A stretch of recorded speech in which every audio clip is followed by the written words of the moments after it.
Hi friends, welcome to Joel Prince Kitchen. இன்னைக்கு வீடியோல நம்ம ஆனியன் சமோசா தான் பண்ணியிருக்கோம். இதை நம்ம மைதா மாவு இல்லாமல் கோதுமை மாவு வச்சு தான் பண்ணியிருக்கோம். இப்போ நம்ம சப்பாத்திக்கு மாவு பிசைகிற மாதிரி தேவையான அளவுக்கு கோதுமை மாவு எடுத்துக்கலாம். இது கூட கொஞ்சமாக உப்பு சேர்த்துட்டு அப்புறம் கொஞ்சமாக தண்ணி சேர்த்து இது மாதிரி நல்லா நம்ம பிசைஞ்சு எடுத்துக்கலாம்.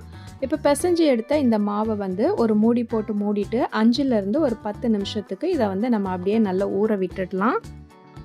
இப்போது நம்ம சமோசா உள்ள வைக்கிறதுக்காக அந்த ஸ்டஃபிங் ரெடி பண்ணிக்கலாம். அதுக்காக இப்போ ஸ்டவ்வை ஆன் பண்ணிவிட்டு நம்ம கடாய் வச்சுக்கலாம். கடாய் சூடானதும் இதில் ஒரு 2 டேபிள் ஸ்பூன் அளவுக்கு நம்ம எண்ணெய் சேர்த்துக்கலாம். எண்ணெய் நல்லா காஞ்சி வந்ததும் இதில் மீடியம் சைஸ் வெங்காயத்தில் 2 வெங்காயம் சின்னதாக கட் பண்ணியிருக்கேன். இந்த வெங்காயத்தை நம்ம சேர்த்துட்டு இதை ஒரு 1/4 பாகம் வெங்காயம் வதங்குற வரைக்கும் நம்ம இதை வதக்கி விட்டுக்கலாம்.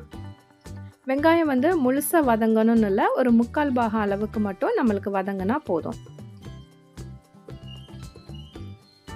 வெங்காயம் இப்போ ஒரு 1/4 பாகம் அளவுக்கு நல்லா வதங்கி வந்துடுச்சு. இப்போ இதில் கேரட் நான் துருவி எடுத்து வச்சுருக்கேன். இப்போ துருவி வச்சுருக்க இந்த கேரட்டையும் நம்ம இதோட சேர்த்துடலாம். சேர்த்துட்டு கேரட்டையும் ஒரு 1/4 பாகம் அளவுக்கு நம்ம நல்லா வதக்கி எடுத்துக்கலாம். கேரட் நம்ம வதக்குறப்பவே இதுக்கு தேவையான உப்பை நம்ம இதோட சேர்த்துடலாம். உப்பு சேர்த்துட்டு இப்போ இதை ஒரு வாட்டி நம்ம வதக்கி எடுத்துக்கலாம்.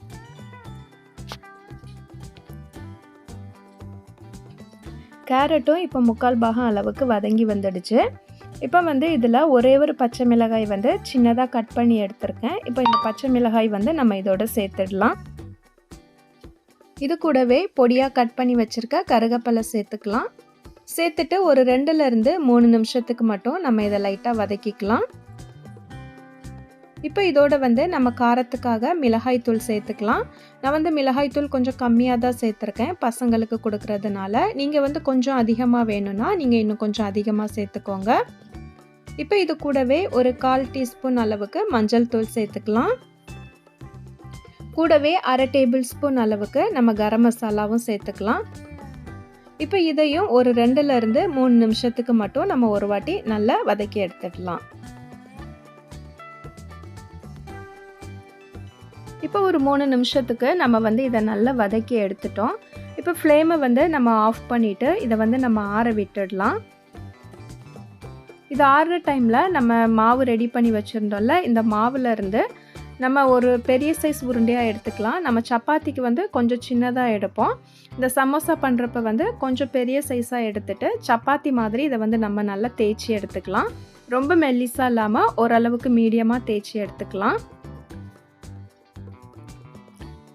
இப்போ நல்லா தேய்ச்சி எடுத்துட்டோம். இதை நம்ம 4ஆக கட் பண்ணி எடுத்துக்கலாம். இந்த மாதிரி பண்ணும்பொழுது நம்மளுக்கு சமோசா ஈஸியாக பண்ணிடலாம். அந்த ரிப்பன் மாதிரி நம்ம கையில் வச்சு ஃபோல்ட் பண்ணும்போது அது நிறைய பேருக்கு ரொம்ப கஷ்டமாக இருக்கும். இந்த மெத்தடில் பண்ணிங்கன்னா ரொம்பவே ஈஸியாக இருக்கும். நம்ம கட் பண்ணி வச்சுருக்க பீஸ்லேருந்து இப்போ ஒரே ஒரு பீஸ் மட்டும் எடுத்துட்டு இதே மாதிரி ஃபோல்ட் பண்ணிக்கோங்க. அந்த சைடும் இந்த சைடும் மாற்றி இதே மாதிரி ஃபோல்ட் பண்ணிவிட்டு அந்த ஓரத்தை மட்டும் நம்ம நல்லா ப்ரெஸ் பண்ணி விட்டுடணும். ப்ரெஸ் பண்ணி இது மாதிரி ஒரு கோன் மாதிரி நம்ம ரெடி பண்ணிக்கணும். இப்போ நம்ம ரெடி பண்ணி வச்சுருக்க அந்த ஃபில்லிங் எடுத்து நம்ம இது உள்ளே வச்சுக்கலாம்.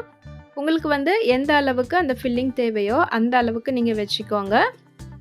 வச்சுட்டு இதை இப்போ நம்ம அப்படியே க்ளோஸ் பண்ணிடலாம்.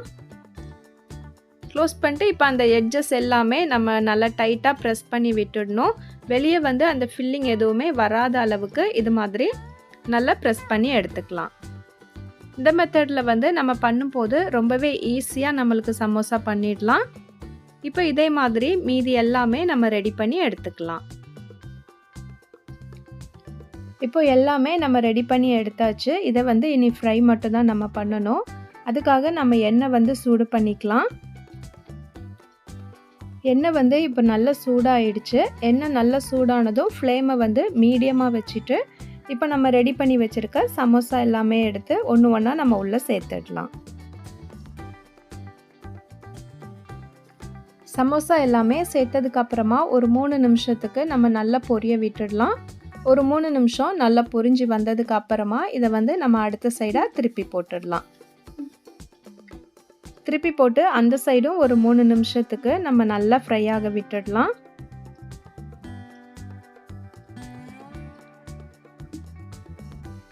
இப்போ 2 சைடுமே நல்ல ஒரு 3 நிமிஷத்துக்கு ஃப்ரை ஆயிட்டு நல்ல ஒரு கோல்டன் ப்ரவுன் கலர்ல வந்திருக்கு.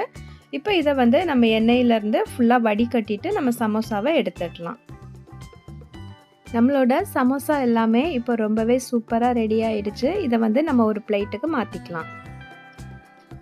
அவ்வளோதான், நம்மளோட சமோசா எல்லாமே இப்போ ரொம்பவே சூப்பரா ரெடி ஆயிடுச்சு. நீங்களும் ரொம்பவே ஈஸியான இந்த சமோசாவை வந்து ட்ரை பண்ணி பார்த்துட்டு எப்படி வந்துச்சுன்னு கமெண்ட்ல சொல்லுங்க. வீடியோ உங்களுக்கு பிடிச்சிருந்துச்சுன்னா லைக் பண்ணிட்டு ஷேர் பண்ணுங்க. புதுசா நம்ம சேனலை பார்க்குறவங்க ப்ளீஸ் சப்ஸ்கிரைப் பண்ணிட்டு பக்கத்தில் இருக்க பெல் ஐகானை கிளிக் பண்ணி சப்போர்ட் பண்ணுங்க.